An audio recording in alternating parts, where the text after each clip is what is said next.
Vous regardez 64 minutes, merci d'être avec nous. Place au débat de cette émission. Le G20 fait escale en Afrique, c'est une première. Les principaux dirigeants de la planète sont réunis à Johannesburg, en Afrique du Sud, autour de Cyril Ramaphosa, le président sud-africain. Tous, enfin presque. On va regarder la photo de famille.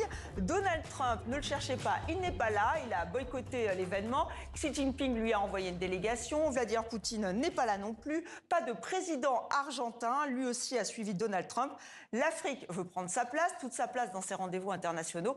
Mais l'Occident écoutera-t-il le Sud? On en débat avec mes invités. Antoine Glaser, bonsoir. Bonsoir. Vous êtes journaliste, spécialiste de l'Afrique. Et nous sommes en direct de Johannesburg, où se tient ce G20, avec Clotilde Ravel. Bonsoir.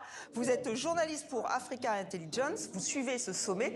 Et à vos côtés, Joséphine Klockner, notre correspondante sur place. Donc ce G20, il a bien eu lieu. Il y a même eu une déclaration commune, malgré le boycott américain. Le président sud-africain ne s'est pas démonté. Écoutez ce qu'il a déclaré cette semaine.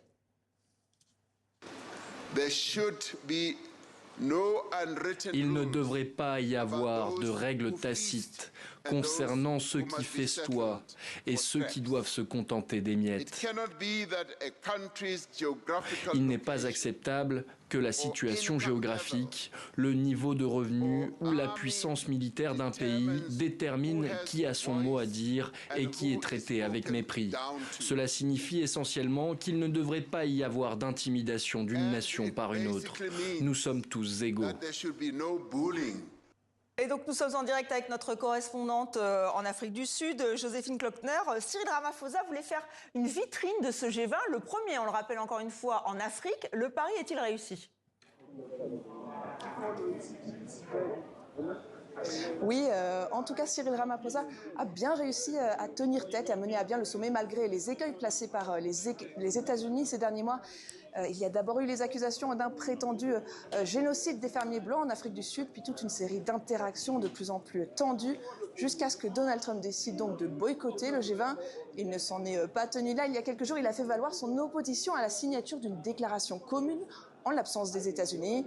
Mais face à toutes ces pressions, l'Afrique du Sud n'a pas plié. Elle est visiblement en cela soutenue par la majorité des autres membres. La déclaration commune a donc bien été adoptée dès ce matin par consensus écrasant selon la présidence. Cette déclaration, c'est donc 30 pages qui mettent l'accent sur la nécessité de trouver des réponses à la crise climatique, à la crise de la dette, aux inégalités, tous des thèmes qui étaient au cœur de l'agenda établi par l'Afrique du Sud et qui ont donc pris une place prépondérante dans la déclaration. Une marque de soutien donc des membres du G20 à cette volonté de placer les problématiques des pays du Sud au centre des débats. L'absence des États-Unis n'a pas non plus empêché les discussions de se poursuivre autour de nombreux sujets, notamment la guerre en Ukraine, avec cette déclaration des dirigeants européens qui estiment que le plan américain pour l'Ukraine nécessite du travail supplémentaire. Enfin, une dernière marque de la volonté sud-africaine de s'affirmer face aux États-Unis. Le ministre des Affaires étrangères, Ronald Lamola, a réitéré le refus de Pretoria de transmettre la présidence du G20 à un simple chargé d'affaires américain pendant le sommet. Nous leur accorderons le même respect, a-t-il dit. La passation aura donc lieu après le sommet entre représentants de niveau diplomatique équivalent. Merci Joséphine pour ce point très complet. Voilà, TV5 Monde au cœur de ce G20. Antoine Glaser, est-ce qu'effectivement Cyril Ramaphosa au moins a tenu tête à Donald Trump et c'est déjà un signal des Africains qui ne veulent plus se laisser faire? Absolument, c'est-à-dire pour une fois qu'il y a quand même un G20 en Afrique, ça c'est pas de laisser passer l'occasion de s'exprimer. Ceci dit, il faut pas se leurrer. Quand vous voyez la montée, le retour aux empires, quand vous avez effectivement les États-Unis, les Chinois qui sont représentés, mais pas au niveau de Xi Jinping, et puis la Russie qui est également absente à un certain niveau, vous voyez bien qu'on est quand même, on se demande même parfois si c'est pas le dernier G20. Pour vous, ça serait le dernier G20 parce qu'il n'y a pas ces figures importantes. C'est-à-dire que le G20 avait été créé à un moment donné pour des problèmes de crise financière en 1990. Et ensuite, il y avait une sorte de consensus, je veux dire, c'est un peu comme les Nations Unies, il y avait un consensus multilatéral sur tous les problèmes de la planète. Mais là, on voit bien que maintenant, vous avez vraiment le retour des impérialistes des empires.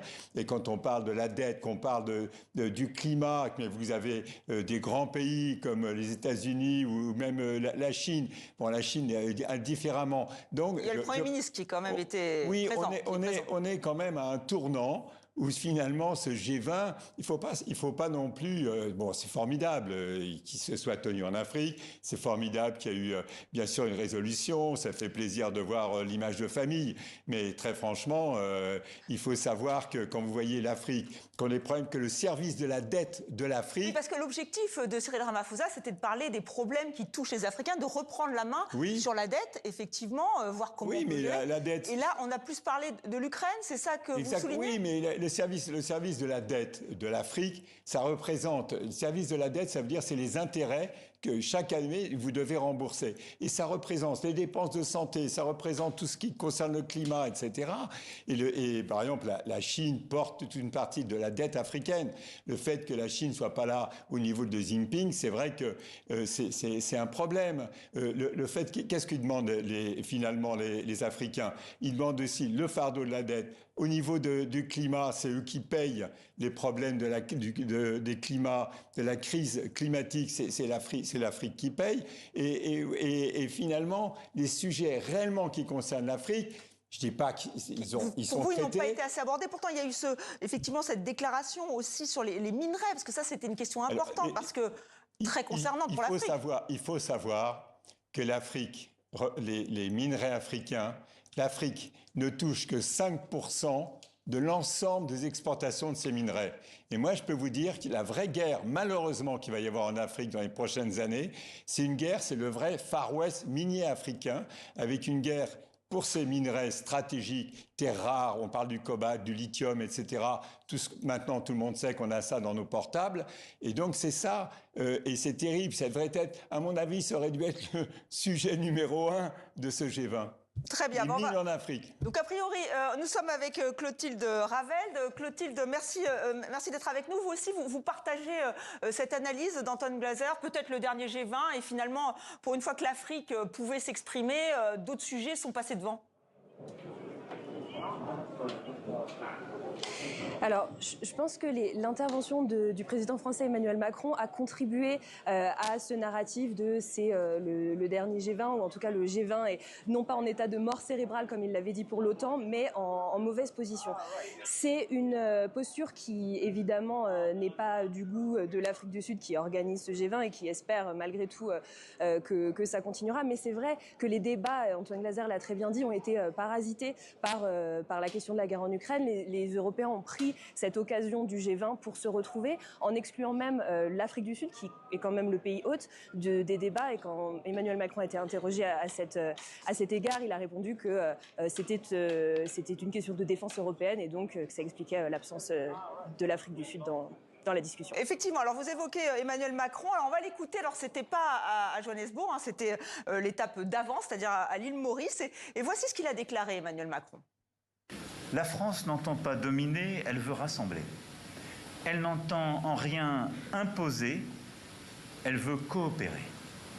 Et face à toutes les tentations parfois hégémoniques, dans un monde de désordre où vous voyez comme moi le retour des impérialismes, et la région n'y échappe pas, je veux que vous voyiez dans la France et dans toute la communauté française qui est ici rassemblée, des partenaires de confiance. Alors, Anton Glaser, là, je pense que ça vous fait réagir quand même, parce que parfois vous avez été sévère avec le président français. Parce que, je veux dire, il ne faut pas se leurrer, la France, il y a une perte d'influence de la France extrêmement importante en Afrique. Et c'est vrai qu'Emmanuel Macron, maintenant, il veut apparaître comme le porte-parole des oubliés de ces nouveaux empires. Mais très franchement, la France, sa principale préoccupation en ce moment, c'est l'Ukraine. Et c'est vrai qu'Emmanuel Macron essaye de se présenter en globalisant, que les autres pays se mettent en vol de canard derrière la France, qui défend l'Afrique, qui défend au niveau du climat. Mais très honnêtement, en ce moment, la France n'a pas la diplomatie d'influence nécessaire.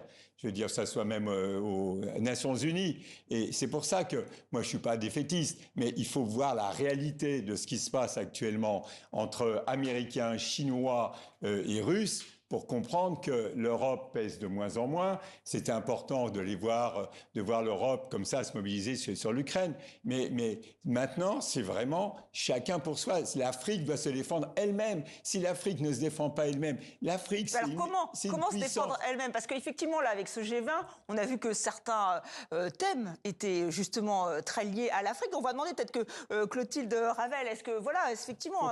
Il ne faut pas que l'Afrique compte sur l'Europe ou la France. Il faut qu'elle compte sur elle-même. Sur elle-même. C'est aussi ce que vous pensez? C'est votre analyse, Clotilde Ravel? Absolument, et ce G20, il montre aussi l'importance et la force du Sud global, donc tous ces pays qui n'entendent pas reconnaître l'hégémonie occidentale. Et honnêtement, on voit quand même des bons exemples de coopération Sud-Sud. On a vu Cyril Ramaphosa, le président sud-africain, très proche du président brésilien Lula, qui était assis à sa droite ce matin, puisqu'ils avaient la présidence du G20 l'année dernière. Et c'est vrai que l'Afrique du Sud et l'Afrique dans son ensemble n'est plus dans, entre guillemets, l'attente d'être écoutée, d'être entendue. Elle a pris les rênes du narratif. Elle a imposé dans la déclaration que ses priorités soient mises dans les premiers points. Donc on retrouve évidemment le conflit, la fin du conflit sur les territoires palestiniens occupés, qui est une cause très chère au président sud-africain et qui montre quand même que cette influence-là du Sud global, elle est en train de monter. Donc elle est en train de monter, mais c'est vrai qu'on s'est dit que quand l'Union africaine a été intégrée en 2023, que c'était quand même une étape importante. Ensuite, il y a l'Afrique du Sud, donc quand même au moins 2 voix. Donc pour vous, finalement, ça n'a plus de conséquences. Il faut oublier toutes ces grands sommets. Non, mais je veux dire, mais c'est vrai, Clotilde Ravel a complètement, enfin, je suis complètement d'accord avec elle. Pour un débat, c'est embêtant, mais allez-y. Mais non, mais je veux dire, c'est une réalité. Je veux dire, c'est très important que l'Afrique par rapport à l'Amérique latine. Je veux dire, c'est le Sud-Sud qui D'où le fait d'être dans les BRICS. C'est eux qui sont pillés, pas simplement dans les mines. C'est eux, c'est leurs pays qui sont pillés. C'est à eux de se gérer déjà, de gérer qu'il y ait plus d'extraction sur place, etc. Eux, ils ont tellement de rattrapage à faire et en plus, ils ont le fardeau de la dette porté en particulier par la Chine. Je veux dire, il faut pas attendre quoi que ce soit, ni d'aide au développement, ni de l'Europe. C'est terminé. On est dans une nouvelle stratégie. Il faut qu'ils défendent pied à pied le prix de leurs mines. C'est pas normal qu'ils aient que 5% de la valeur de toutes leurs exportations. C'est pas normal. Donc Clotilde Ravel, il faut plus voir du côté des BRICS, parce que là aussi, l'Afrique du Sud a rejoint les BRICS. Donc bon, là, il y a la Russie. Mais voilà, c'est plutôt là qu'elle peut donner de la voix. Oui, absolument. Il faut voir du côté des BRICS. Et en 2023, Johannesburg avait accueilli justement ce sommet-là. Et oui, je suis tout à fait d'accord avec les propos d'Antoine Glaser. Voilà, vous êtes totalement d'accord. Donc, quand la République démocratique du Congo décide de mettre en place un cobalt équitable, traçable, c'est vraiment c'est prendre en main son destin. Oui, faudrait-il déjà qu'il n'y ait plus la guerre avec le Rwanda. Aussi, et aussi que les entreprises chinoises soient peut-être aussi plus à l'écoute. Voilà, mais vous savez, Trump, vous rappelez que Trump, ça m'ennuie de rappeler les propos de Trump à propos de l'Afrique à un certain moment donné, quand il disait quasiment en clair que c'était le trou du cul du monde. Je ne sais pas si vous vous rappelez. Oui, c'est bien sûr à un certain moment donné. Oui, et alors que maintenant, il reçoit les chefs d'État africains à la Maison Blanche, dans le bureau ovale, en particulier les chefs d'État qui sont le long de la côte, atlantique en Afrique de l'Ouest, parce que c'est les mines, parce que chacun a son diable. Pour l'Europe, le problème en Afrique, ce sont les Russes. Pour les Américains, le problème en Afrique, ce sont les Chinois. Parce que c'est la concurrence. Si vous avez Joe Biden, qui a été son seul et dernier voyage en Afrique, c'était en Angola, pour regarder la sortie des minerais de la République démocratique du Congo pour aller à Lobito en Angola. Et là, on rappelle que Donald Trump joue les médiateurs dans ce conflit entre la République démocratique du Congo et le M23, situé par le Rwanda. L'Afrique l'intéresse parce qu'il y a les Chinois. Alors, l'Afrique l'intéresse, effectivement.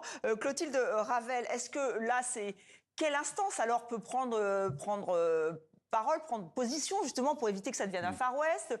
Qui peut se faire entendre?